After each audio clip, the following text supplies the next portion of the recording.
Hello students, civil engineering JEN classes में आप सभी का स्वागत है। आज हम सर्वेइंग के टॉपिक चेन सर्वे को जो होता है वो कहते हैं यहाँ पर डिस्कस करेंगे। चेन सर्वे में सबसे पहला जो टॉपिक आएगा हमारा वो आएगा types of chain. Types of chain में देखिए 4 टाइप की चेन जो होता है वो बेसिकली हम काम में लेते हैं।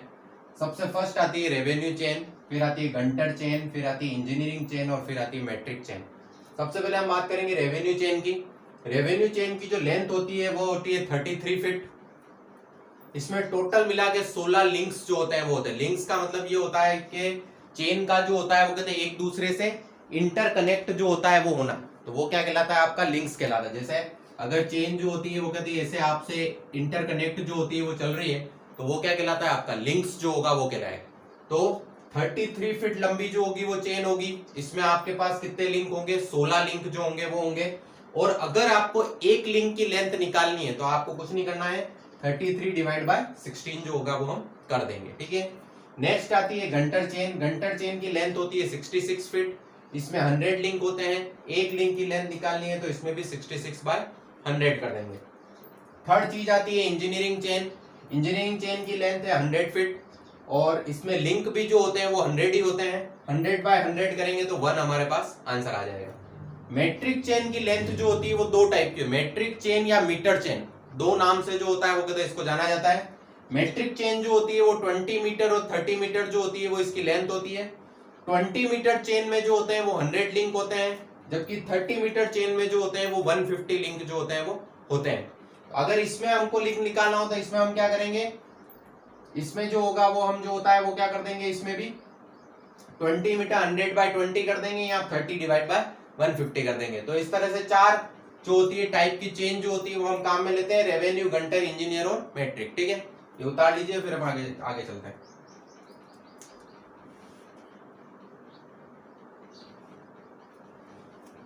नेक्स्ट हमारे पास जो होता है वो होता है types of tape. Types of tape की अगर हम बात करें, टाइप ऑफ टेप सबसे पहला आता है क्लॉथ टेप। सेकंड जो आएगा वो आपके पास आ जाएगा मेटेलिक टेप। थर्ड हमारे पास आएगा स्टील टेप और फोर्थ हमारे पास आएगा इनवार टेप। ठीक है। क्लॉथ टेप जो होगा, जैसे नाम से ही पता पड़ रहा है कि यह जो होता है वो क्लॉथ से जो होता है वो बना होता है। फिर क्लॉथ और लीलन टेप भी जो होता है वो भी अपन करते हैं। लीलन के कपड़े से जो होता है वो कहते हैं ये बना होता है, इसलिए इसे लीलन टेप के। मेटेलिक टेप जो होगा वो क्या होगा, क्लॉथ प्लस वायर। ठीक है। स्टील टेप जो होता है वो स्टील से बना होता है। इंजीनियरिंग वर्क में इसका उपयोग ज्यादा से ज्यादा किया जाता है, इंजीनियरिंग वर्क। ठीक है। फिर उसके बाद Invar tape, most important tape में से आएगा 36% स्टील, 36% निकल और 64% स्टील। अब इसको हम समझते हैं कि भाई ये क्या होता है। इसमें हम देखते हैं कि क्लॉथ वायर लिखा है तो वायर कॉपर और ब्रॉन्ज किसी का भी हो सकता है, और ब्रॉन्ज का जो होता है वो आपका कॉपर और ब्रॉन्ज का जो हो जाएगा वो हो जाएगा। अब देखिए यहाँ पे टाइप ऑफ टेप में सबसे पहले क्लॉथ टेप है। क्लॉथ टेप जो होगा वो सीधी सी बात है, अगर नाम से ही हमको पता पड़ रहा है कि क्लॉथ टेप जो होगा वो कपड़े का बना हुआ टेप जो होता है वो क्लॉथ टेप कहलाता है। सेकंड आता है मेटेलिक टेप। मेटेलिक टेप जो होता है वो आपका क्या होता है, cloth wire, cloth plus wire दोनों से मिलकर बना होगा, और वो वायर जो होगा वो आपका कॉपर भी हो सकता है और ब्रॉन्ज भी हो सकता है। थर्ड आएगा आपका स्टील टेप। स्टील टेप जो स्टील की पत्ती से मिलकर बना होगा, यह इंजीनियरिंग वर्क में यूज किया जाता है। मोस्ट इंपोर्टेंट आता है आपका इनवार टेप। इनवार टेप ज्यादा से ज्यादा जो होता है वो कहते हैं पूछा जाता है, जिसमें आपके पास 36% निकल और 64% जो होता है वो कहते हैं स्टील जो होता है वो काम में लिया जाता है। ये आपके पास मोस्ट इंपोर्टेंट टेप होता है जो जनरली आपके एग्जाम में जो होगा वो पूछा जाएगा। ठीक है।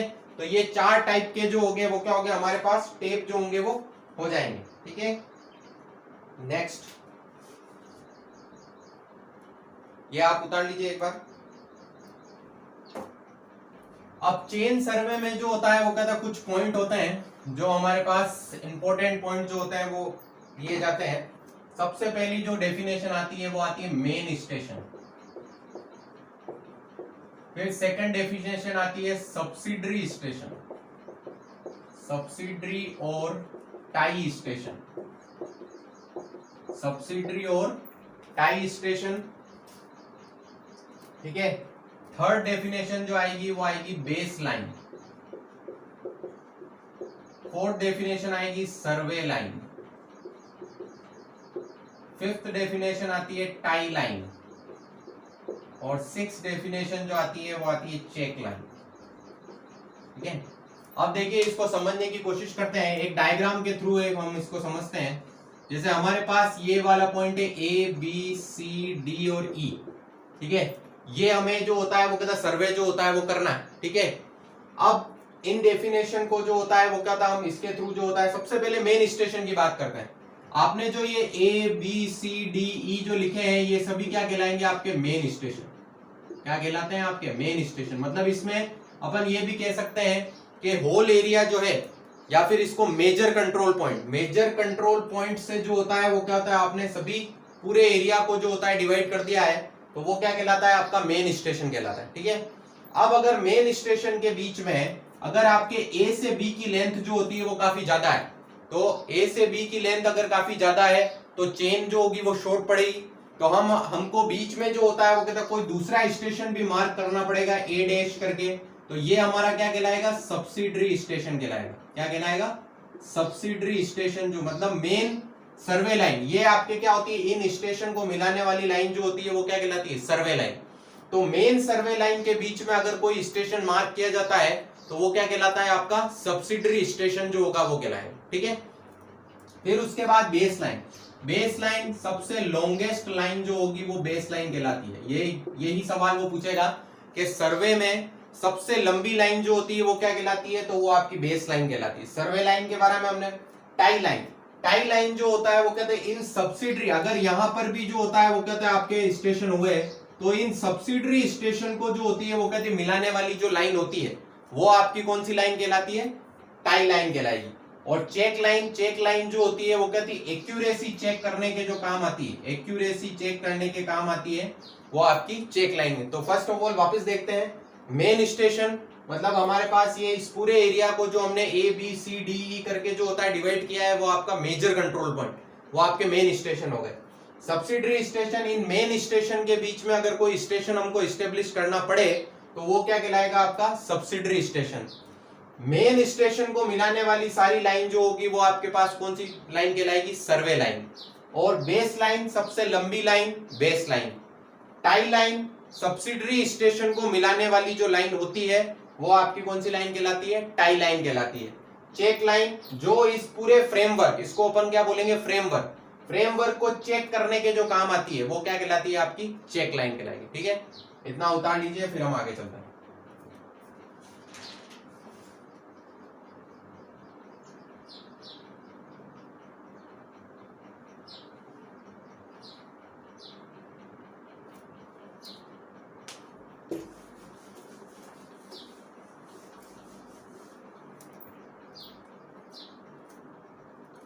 नेक्स्ट हमारे पास आता है वेल कंडीशन ट्राइंगल।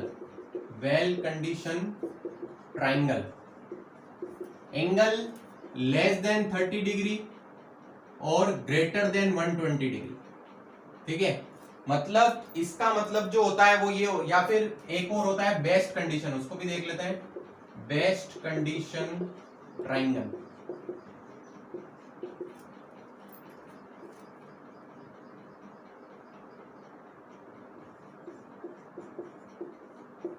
देखिए ऐसा ट्राइंगल जिसका कोई भी एंगल 30 डिग्री से कम नहीं हो और 120 डिग्री से ज्यादा जो होता है वो नहीं हो, ठीक है। ऐसा एंगल जो 30 डिग्री से जो होता है वो क्या होता है, लेस जो होता है वो नहीं होता है, और 120 डिग्री से ज्यादा जो होता है वो नहीं होता है। नॉट, इसको अपन ये से भी लिख सकते हैं अगर ऐसा नहीं लिखना चाहें, नॉट लेस देन 30 डिग्री और नॉट ग्रेटर देन 120 डिग्री। ऐसा एंगल जो कि 30 डिग्री से कम नहीं हो और 120 डिग्री से ज्यादा नहीं हो, तो वो क्या कहलाएगा, आपका वेल कंडीशन ट्राइंगल कहलाता है। और जिस ऐसा ट्राइंगल जिसके सभी एंगल जो होते हैं 56 डिग्री 14 मिनट के होते हैं, तो वो क्या कहलाता है, आपका बेस्ट कंडीशन ट्राइंगल जो होता है वो कहलाता है, ठीक है। फिर उसके बाद एक टर्म इसमें आती है, अब हम नई टर्म जो होता है इसको जो होता है वो इसको आप उतार लीजिए, फिर हम नई टर्म स्टार्ट करते हैं।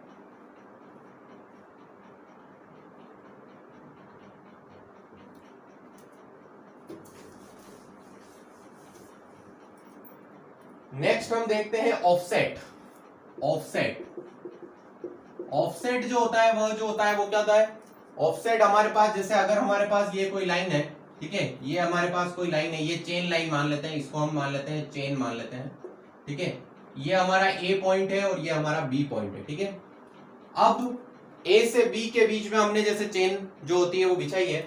अब हमारे पास यहां पर जो होता है अगर किसी का होम है, यहां पर कोई ट्री है, ठीक है, यहां पर कोई पानी का टैंक है, ठीक है, इस तरह से जो होता है चेन लाइन के आसपास जो होता है वो चीजें हैं। अगर हम बिल्कुल सीधे जो होता है वो कहते हैं यहां से डिस्टेंस मेजर करते हैं, तो ये हमारा कौन सा ऑफसेट कहलाता है, परपेंडिकुलर ऑफसेट। परपेंडिकुलर ऑफसेट कौन सा कहलाएगा, 90 डिग्री जो होगा वो परपेंडिकुलर। और अगर किसी ऑब्स्ट्रक्शन के कारण अगर हम 90 डिग्री मेजर नहीं कर सकते और हम अगर ऐसे मेजर करते हैं ऑब्लिक, तो ये कहलाता है आपका ऑब्लिक ऑफसेट। ऑब्लिक ऑफसेट, ठीक है, ठीक है, नॉट 90 डिग्री, ठीक है। किसी ऑब्स्ट्रक्शन की वजह से अगर हम 90 डिग्री पर जो होता है वो कहते हैं डिस्टेंस मेजर नहीं कर पाए, तो वो जो होगा वो क्या कहलाएगा आपका ऑब्लिक ऑफसेट। मतलब एक तरह से चेन लाइन के जो होता है वो क्या होता है, आसपास जो होता है वो कहता है मेजरमेंट लेना, वो आपका क्या कहलाता है, अक्रॉस द मेजरमेंट लेना, जिसको अपन ये भी कह सकते हैं ऑफसेट जो होता है वो कहता है measurement along across the chain. Across the chain अगर मेजरमेंट लिए जाए तो वो आपका क्या कहलाएगा, ऑफसेट। ऑफसेट दो तरह के होते हैं, परपेंडिकुलर ऑफसेट और ऑब्लिक ऑफसेट। परपेंडिकुलर ऑफसेट जो 90 डिग्री पे लिया जाता है वो परपेंडिकुलर ऑफसेट, और जो 90 डिग्री पे नहीं लिया जाता है ड्यू टू सम ऑब्स्ट्रक्शन, वो कहलाता है आपका ऑब्लिक ऑफसेट। अब अकॉर्डिंग टू लेंथ अगर हम देखें, अकॉर्डिंग टू लेंथ अगर देखें तो फर्स्ट होता है आपका शॉर्ट ऑफसेट। शॉर्ट ऑफसेट ये जो होता है लेस देन 15 मीटर, और सेकंड होता है लॉन्ग ऑफसेट। लॉन्ग ऑफसेट ये होता है ग्रेटर देन 15, ठीक है। लेंथ के अकॉर्डिंग, ये तो हमारे चेन लाइन के अकॉर्डिंग हो गया। अब अगर लेंथ के अकॉर्डिंग अगर हम बांटना चाहें इसको, तो शॉर्ट ऑफसेट और लॉन्ग ऑफसेट। शॉर्ट ऑफसेट क्या होगा, जो कि लेस देन 15 मीटर होगा, और लॉन्ग ऑफसेट क्या होगा, जो कि ग्रेटर देन 15 मीटर होगा, ठीक है। तो इस तरह से जो होता है ऑफसेट जो across the measurement, across measurement along the chain line, ठीक है, ये हमारा ऑफसेट कहलाएगा, ठीक है। फिर हम आगे चलते हैं।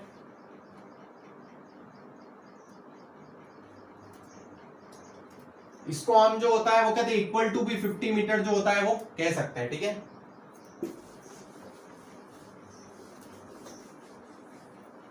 नेक्स्ट हमारे पास होता है right angle measurement instrument.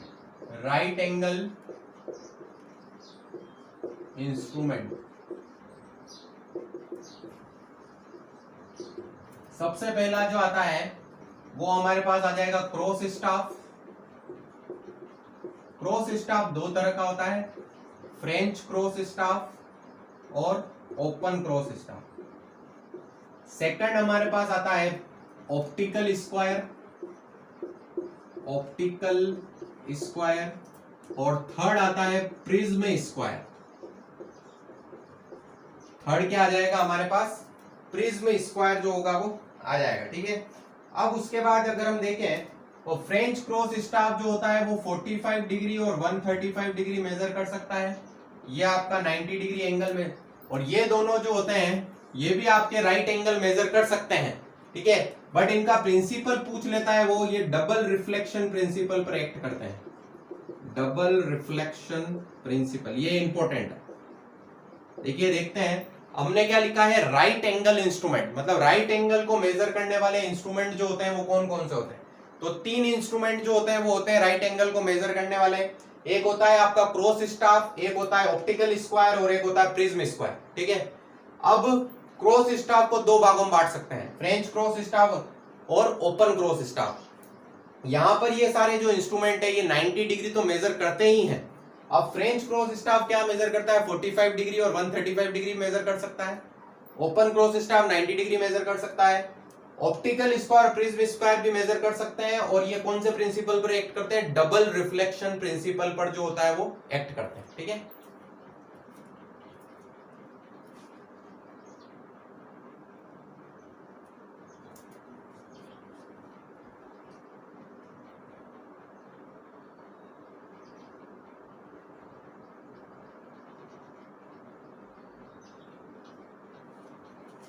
Next हमारे पास जो होता है वो होता है रेंजिंग। नेक्स्ट क्या हो जाएगा आपका? रेंजिंग। रेंजिंग में अगर हम देखें, रेंजिंग का मतलब जो होता है, देखिए हम समझते हैं इसको, डायग्राम के थ्रू समझते हैं। हमारे पास जो होता है वो कहते हैं स्टेशन ए और स्टेशन बी। ठीक है, रेंजिंग का मतलब जो होता है वो समझते हैं हम। हमारे पास स्टेशन ए और स्टेशन बी है, इन दोनों स्टेशन के बीच में हमें एक स्टेशन सी जो होता है वो स्टेब्लिश करना है, तो वो आपका क्या कहलाता है? रेंजिंग कहलाता है। दो स्टेशन के बीच में एक इंटरमीडिएट स्टेशन जो होता है वो स्टेब्लिश करना, वही क्या कहलाता है? रेंजिंग जो होता है वो कहलाता है। ठीक है, अब दो टाइप की होती है रेंजिंग, एक तो होती है डायरेक्ट रेंजिंग और एक होती है आपकी इनडायरेक्ट रेंजिंग। इनडायरेक्ट रेंजिंग जिसे हम रेसिप्रोकल रेंजिंग भी कहते हैं। Reciprocal ranging. डायरेक्ट रेंजिंग में जो होता है, व्हेन 2 पॉइंट विजिबल और नॉट विजिबल, लाइन रेंजर। देखिए डायरेक्ट रेंजिंग में क्या है, जब आप दोनों पॉइंट को जो होता है वो कहते हैं रेंजिंग कर रहे हैं, तो दोनों पॉइंट या दोनों स्टेशन आपके विजिबल हैं तो वो डायरेक्ट रेंजिंग कहलाती है।